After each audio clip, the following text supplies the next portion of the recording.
Same. Is that a universal experience? Yes. Okay.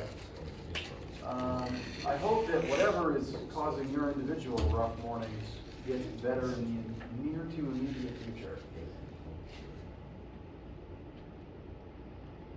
I'm very sleepy and I just lost my train of thought. Take a drink of water every time that happens.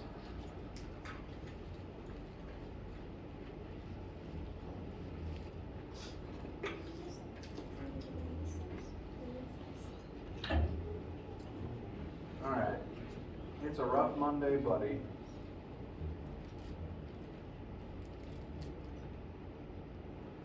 Specifically Monday, March 28th. There is no assignments due today.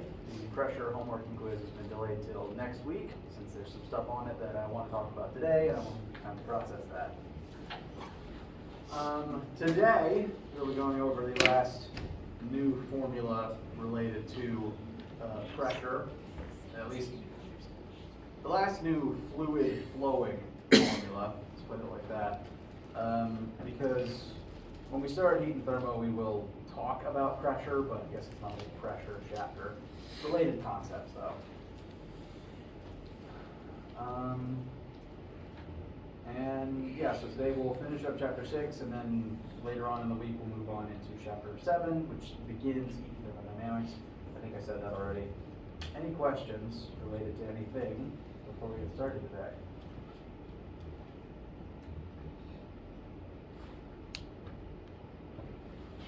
All right. So, we have looked at a lot of different concepts and formulas as they relate to pressure, buoyancy, and flow. Namely, I'd say the formulas that I want to draw your attention to in this specific moment.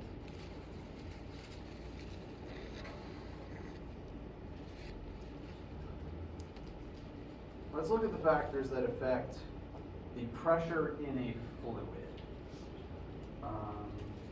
If you have some standing container of fluid, let's just say a tank of water for simplicity's sake, there's a certain amount of pressure in that tank of water depending on a couple of different variables. One of those variables is what's in the tank and how deep is it. The deeper you go into a fluid, the more pressure that fluid is naturally going to exert. Some other related concepts are what outside forces are pressing in on this particular fluid. If literally air is pressing down on the fluid, that's going to increase the pressure in the fluid, as opposed to if there was no air pressing down on the fluid. So technically water pressure is greater on Earth than it would be on the moon for several reasons. There's less air on the moon and there's less gravity on the moon. And additionally,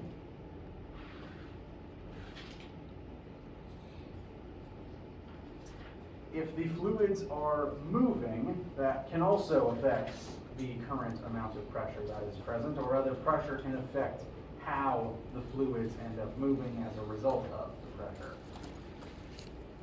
All of these so far have been different formulas, related concepts, but different formulas. But there's one particular mad scientist in history by the name of Bernoulli who thought it would be a great idea to take all those different concepts and combine them into a single formula. And the formula in question is a bit of a doozy. It has a lot of variables in it, but I promise you, it will make sense. I'm going to show you that formula now, so the shock factor of how long it is can wear off. This equation, currently on the screen, is Bernoulli's equation, named for the mad scientist in question. I believe that's an Italian name. And the function of this formula is to compare and contrast all of the different aspects that can contribute to pressure between the two different locations.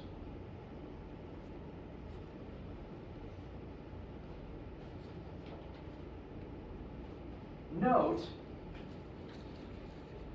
yes, it is a long formula, but it's really the same formula twice. We've set one half equal to the other half, and the two halves are largely identical. On the left side, we have, and again, keeping in mind, the purpose of this formula is to compare and contrast pressures in two different locations. So let's say, for example,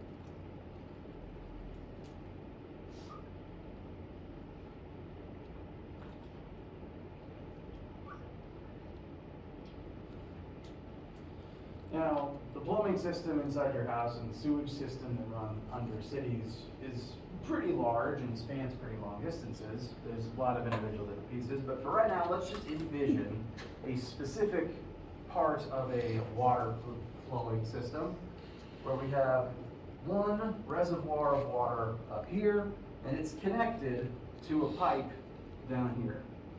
These are two different parts of technically the same system, and what's happening in each one of them depends on, the properties of that specific location and what the water is doing in each of those places.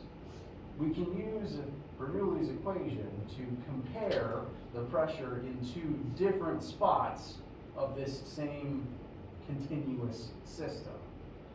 So up here we have a reservoir, and in the reservoir we can just assume that the water largely sits still. It's just sitting in a pool or a tank.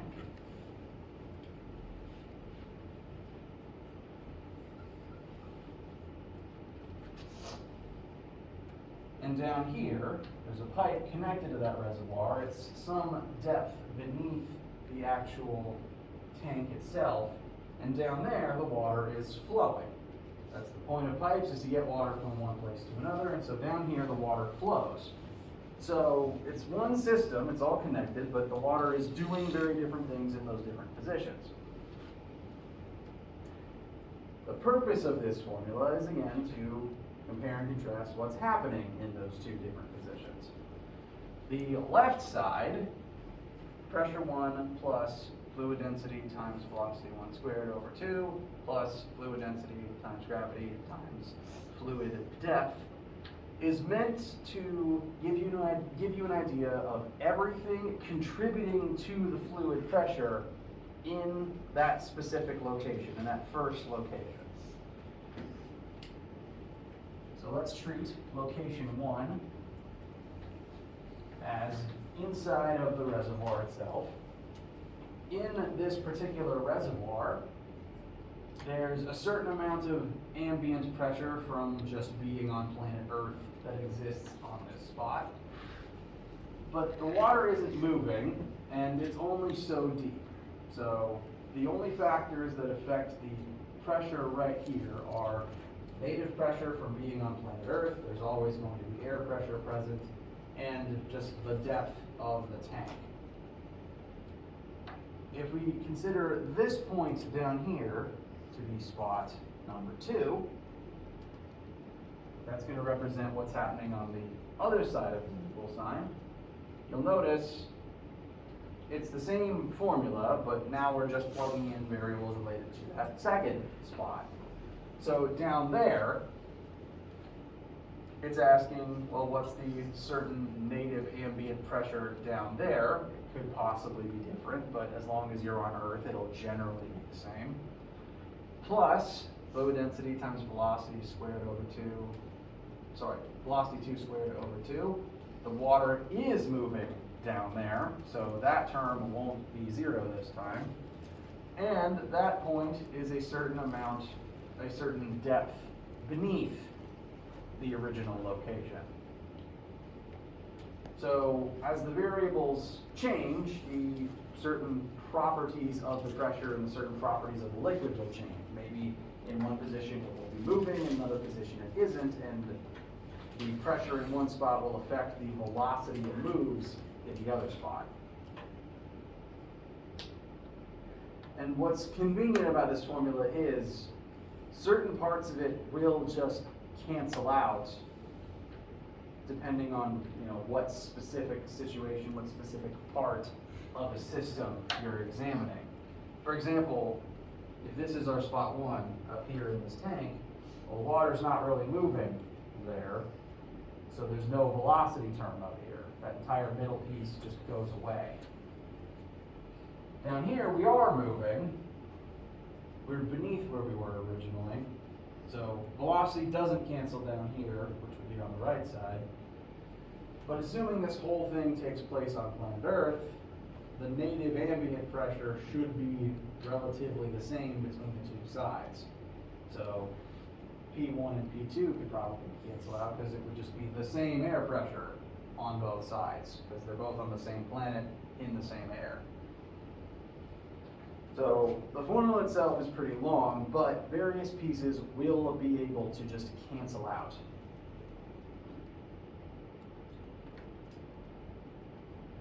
I'm going to copy the formula down in full before we use it in a few different examples.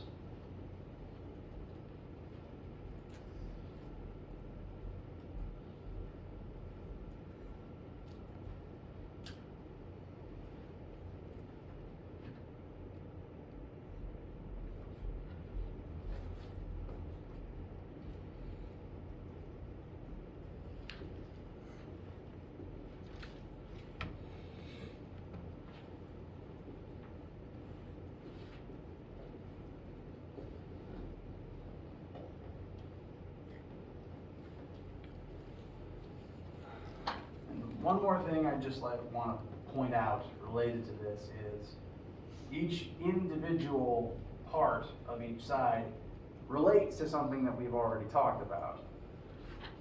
The factors that could affect the pressure in a location include how much pressure outside of the system is acting inward on it. We know that flow rate is affected by pressure. In turn, flow rate can also affect pressure in reverse. And this piece, density times G times depth, is the same as that first formula we talked about, just pressure at a depth in a fluid. It's just using Y in place of H. It still represents how deep the liquid is. So each individual term is something that we have talked about before, and like I said, depending on the examples, a lot of the pieces will cancel out depending on what specific thing you're looking at.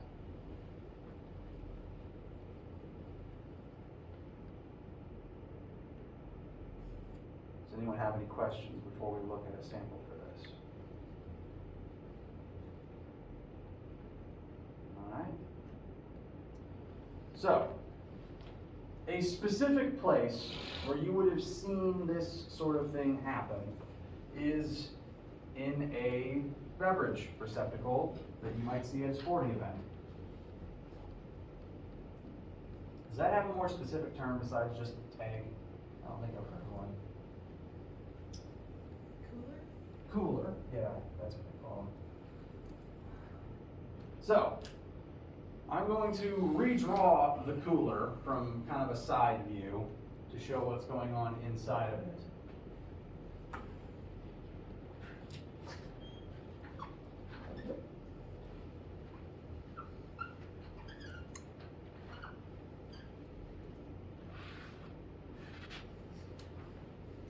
So,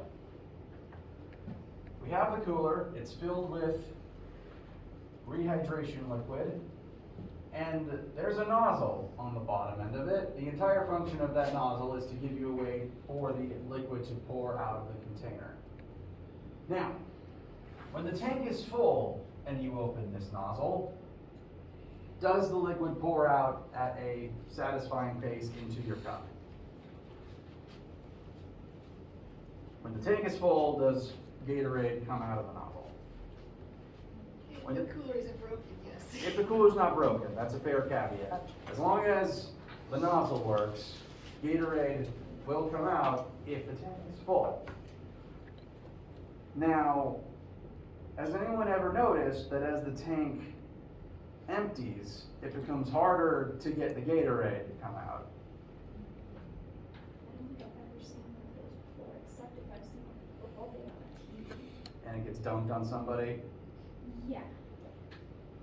That's fair. That's very fair. And it actually applies to a few things besides this. I think, does the cafeteria have those like water containers with ice and fruit in them? Yeah. Same principle, actually. It's the same basic mechanism. I never use them. I just see them from time to time. But it's the same machine. It's just this one, has brand recognition on it. Regardless of what's in the machine or how transparent it is or how many slices of kiwi is in it, has anyone ever noticed that when there's less liquid in the tank that it's harder to get your beverage? It flows slower. Sometimes you might have to grab the whole thing and tilt it towards the nozzle to get any to come out. Bernoulli's equation is why, and we're going to use the math now to prove why. So, we have this tank. It's got so much liquid in it. It's 68 centimeters tall, and for simplicity's sake, let's just assume it is absolutely full up to the rim. 68 centimeters of just Gatorade. And for additional simplicity's sake, we'll just assume that the nozzle is completely on the bottom of the tank. We would like to know, how fast does the Gatorade come out of the tap once the tap is open? And I'm going to show you how Bernoulli's equation is relevant to this. We're going to be comparing two different locations in this situation. Location 1 is inside the tank at the bottom. In this specific position, there's a certain amount of fluid pressure from all of the Gatorade above you. All that Gatorade above this point is pressing down on this particular point. And if there was no nozzle, or if the nozzle is closed, that doesn't change. If you don't remove Gatorade from the tank, none of this information changes, the pressure here remains. But when you open the nozzle, suddenly Gatorade starts exiting, and now you have your second position, your second situation, where there is now some change. Once Gatorade exits the tank, it's no longer under all of the pressure from inside of the tank anymore. It's a different position, and because of the pressure inside the tank, well, the pressure in the tank is higher than it is outside of the tank, because in the tank you've got all this Gatorade above it pressing down, but once the Gatorade's out, it's not under the weight of all that Gatorade anymore. So this is our second position. There's a fundamental difference in these two locations, because here you're, this deep in Gatorade. Here you're not deep in Gatorade, but you're moving, and you're moving, the Gatorade in this position is moving because of the pressure difference. There's more pressure here, and it's pushing the Gatorade towards the position of less pressure. And Bernoulli's equation can show us the numbers for why this particular phenomenon happens. Again, the purpose is to compare one point to another. So this left side, we're going to put in all the information concerning the Gatorade at the bottom of the tank when the tank is closed and the Gatorade is just chilling down there. In this position, all the factors that would affect the pressure at the bottom of the Gatorade tank are the depth of the Gatorade and the natural ambient air pressure that exists on planet Earth. I'm going to plug in a number for that natural ambient air pressure. It will eventually cancel out, but I'm going to put a number in for completeness sake. On Earth, normal sea level room temperature air pressure is 101,325 pascals. You don't have to memorize that number, and in a minute it's just gonna go away. But that is the natural air pressure that exists on Earth, no matter how deep you are in Gatorade. Second term, in position 1, is the Gatorade moving?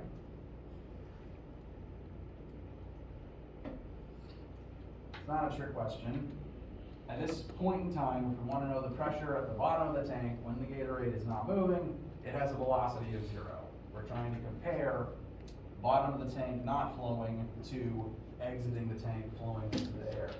So in this position, our initial number 1 position, there's no velocity. The fluid is not flowing at that first point for our concerns. So this whole term, fluid density times velocity squared divided by 2, is just going to cancel out, because for this first data point, there's no fluid flow. There's no velocity to plug in. So that's just going to become 0.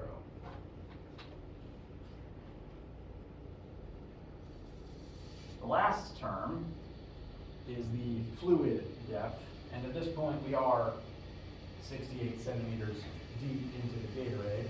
That is the air vents. Mildly concerning, but that's all it is.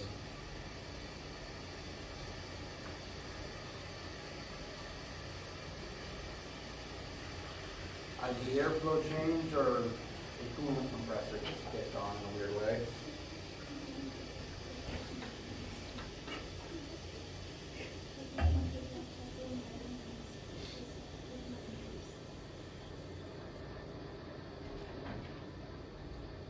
So, this next term is fluid density times 9.81, acceleration of gravity on the planet you're on, times how deep you are in the fluid.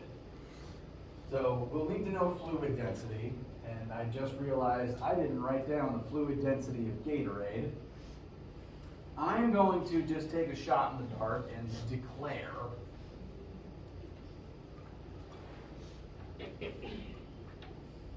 that Gatorade is roughly as dense as seawater, because salt is an electrolyte. The whole point of Gatorade is it has electrolytes in it, so why not?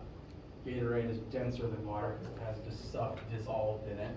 So we'll just use seawater for right now. Density of seawater is 1,025 kilograms cubed. So that's the density we'll plug in for Gatorade density.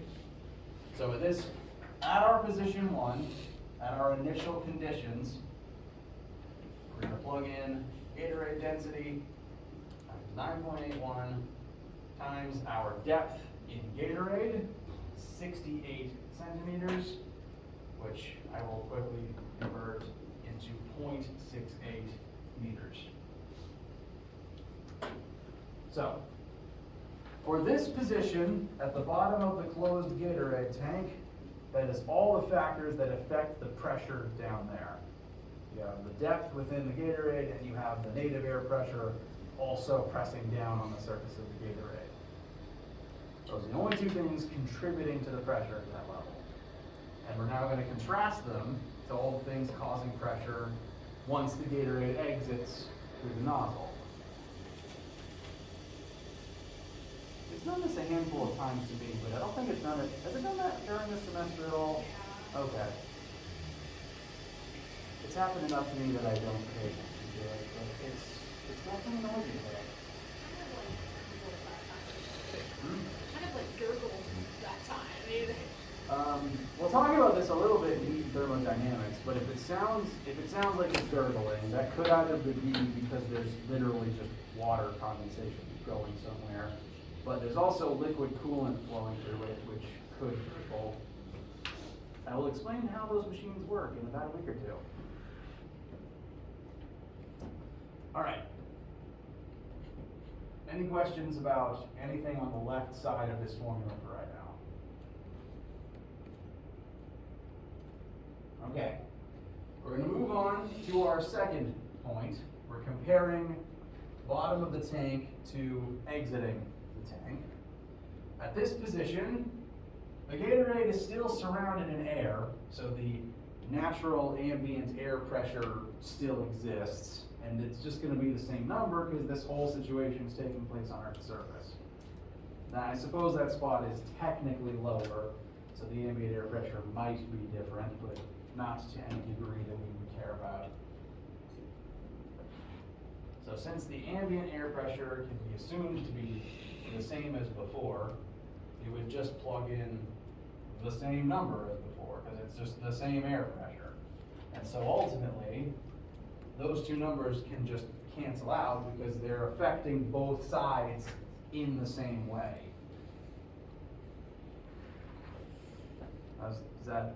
Does that make any amount of sense? At least point not. So both positions are being equally affected by the air pressure, and so it will ultimately cancel out.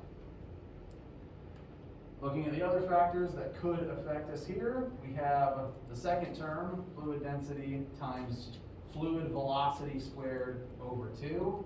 At this point, the fluid is definitely moving. We are trying to solve for that velocity. So we will plug in our estimated Gatorade density times V2 squared over 2. So V2 is what we're going to ultimately try to solve for. We want to know how fast the Gatorade is going to flow. And then the last term depends on how deep you are in the Gatorade at this position. After the Gatorade has exited the tank, is it any depth? How much Gatorade is still above it once it exits? None. Once you exit the Gatorade tank, you're no longer under the pressure of Gatorade beating above you. There is no longer any height of Gatorade above this spot. There's Gatorade above this spot, but not above this spot. So, on the right side, since the depth of Gatorade is 0, this whole last term will become 0. So ultimately, of the 6 terms, 3 on each side, 3 on the other, for this formula, in this specific case, we can kind of omit 4 of them. Because on one side, on each side, at least one thing just equals 0. On the left, there's no velocity. On the right, there's no depth. But equally on both sides, the air pressure happens to be the same, and it'll just cancel out. So only 2 parts of this 6-term formula will actually matter right now.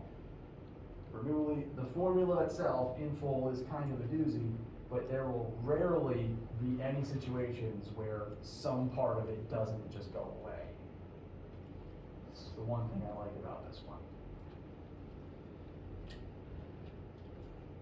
I'm going to simplify this one line down and get rid of the zeros to start with.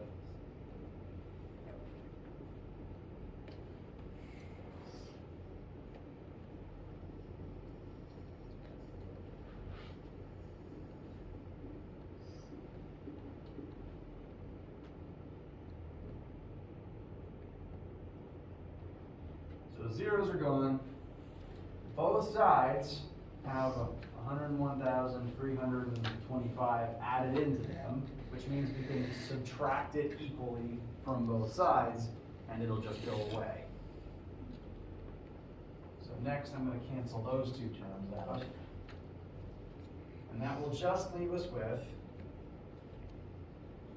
our depth pressure on the left and our velocity pressure on the right. So we've shortened 6 terms down to just 2, 1 on each side. And ideally, that makes the algebra a lot simpler.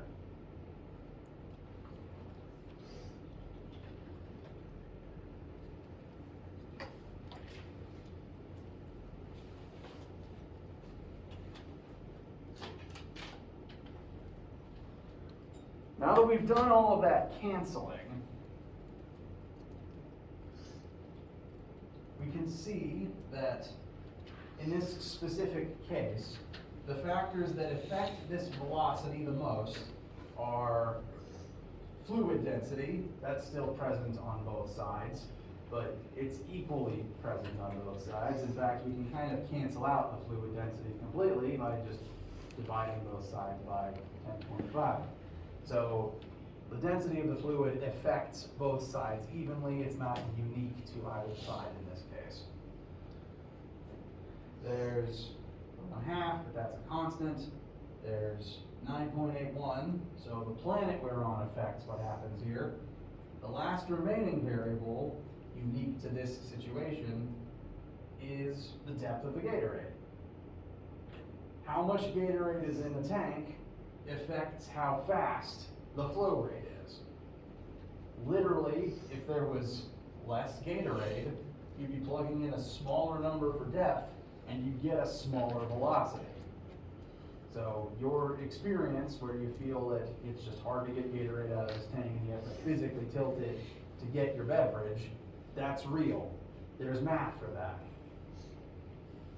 And when the tank is literally empty, there's just no Gatorade, of course it won't flow. If there's no depth, then there won't be any Gatorade pushing more Gatorade out of the tank.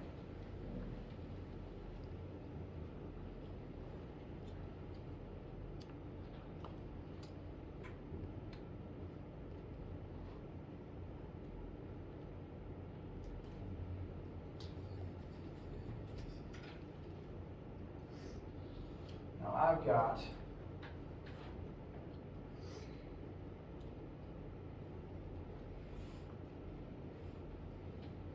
a final answer of 3.65 meters per second.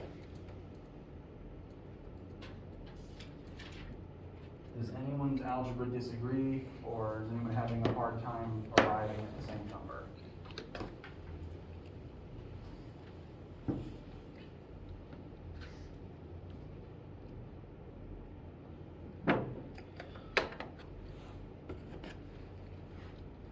Any questions, any thoughts, any opinions, any concerns related to this?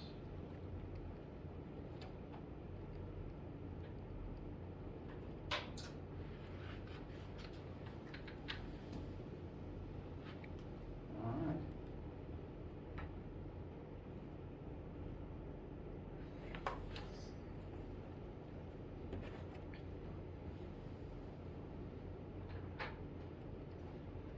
There's one more example I want to show you very quickly, and it's arguably one of the most important applications of Bernoulli's equation.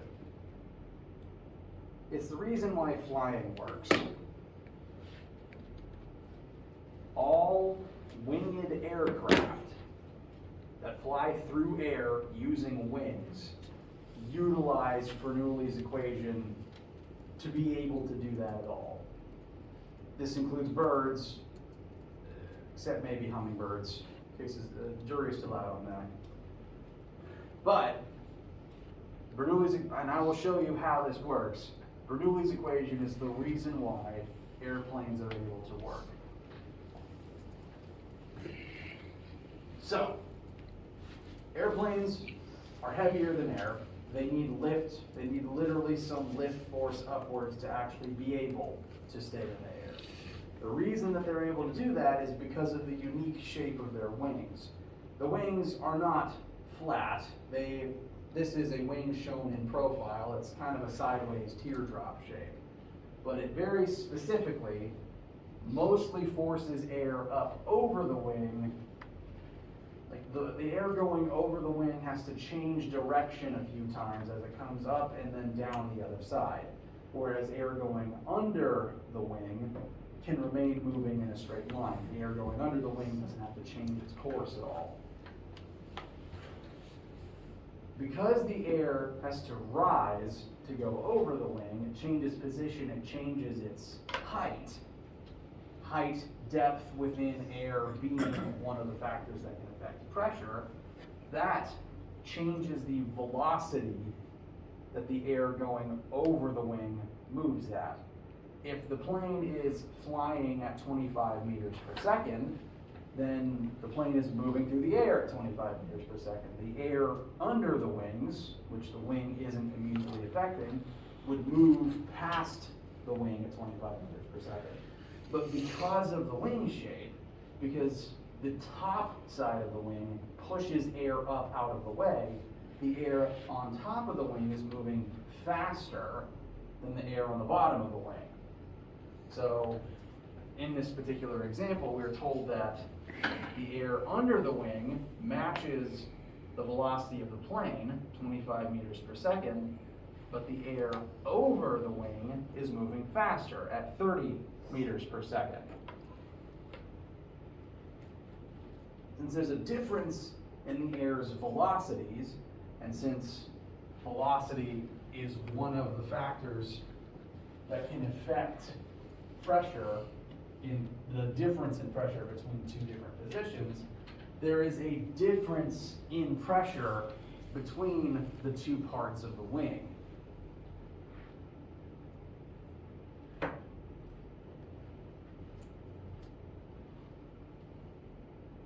And that pressure difference is what creates flight. It's what generates that force of lift. Specifically, if I plug numbers into Bernoulli's equation, we're going to treat the bottom of the wing as the left.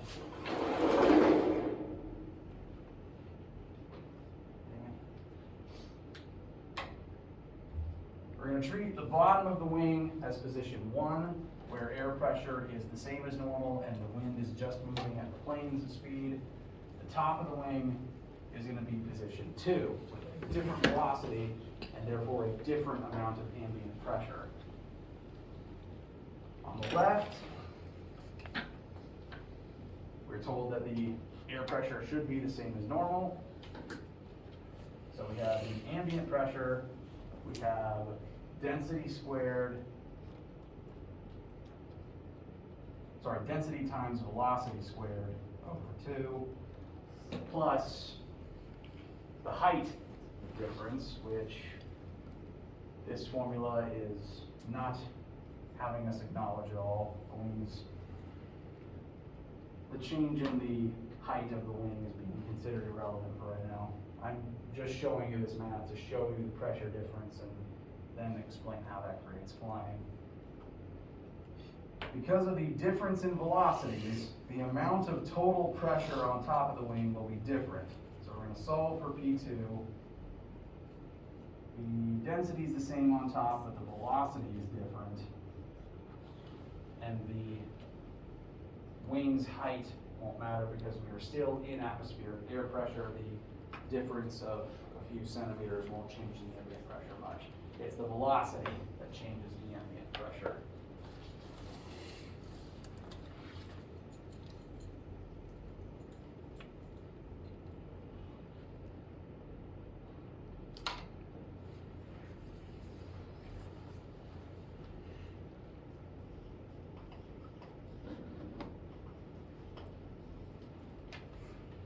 Left side, our velocity term becomes 312.5. On the right, our velocity term becomes 450. And then ultimately, we bring this term to the other side to solve for the pressure on top of the wing.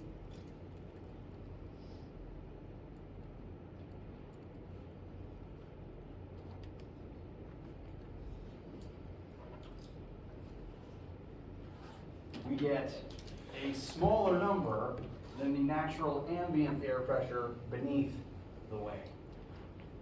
You can just copy all of this down. I just wanted to show you the calculation real quick. The reason this creates flight, if there's more pressure under the wing, that means that there's more force pushing upwards on that part of the wing's surface area. If there's less pressure on top of the wing, then there's less force pushing into the wing's surface area.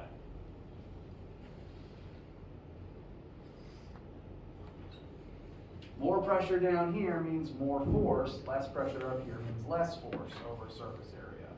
So there's a net force upwards due to this effect, and that's where the lift that creates flight comes from. It's entirely due to wind shape.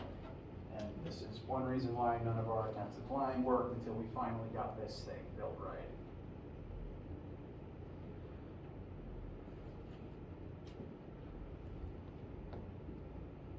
So, Bernoulli's equation, used for flying. We can talk more about it on Tuesday. One reason I delayed the homework is because this formula is just weird, and I want to give you guys a chance to digest it and ask questions about it. I think it's neat, because I think flying is neat. You're allowed to have a different opinion, though. We'll break here, take some time to just digest this information and keep looking at the formula. Come to class on Wednesday with any questions you have about any of our pressure concepts or anything from the homework.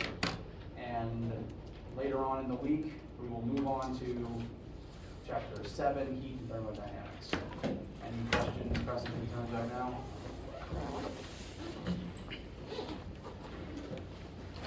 All right. I will see you either for lab today or later this week. There is lab this week, just a reminder.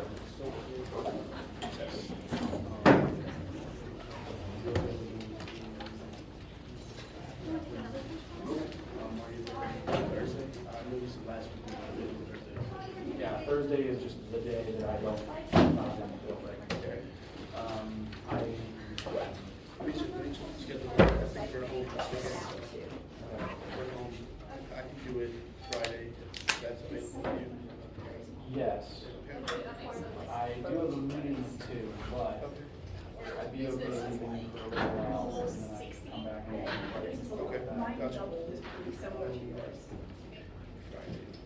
And I really, really like We're actually home this weekend, so I can do it Friday. Okay, now only if that's not too big a stressor on your schedule. Well, our game Friday is at 6 p.m., so we wouldn't probably have to be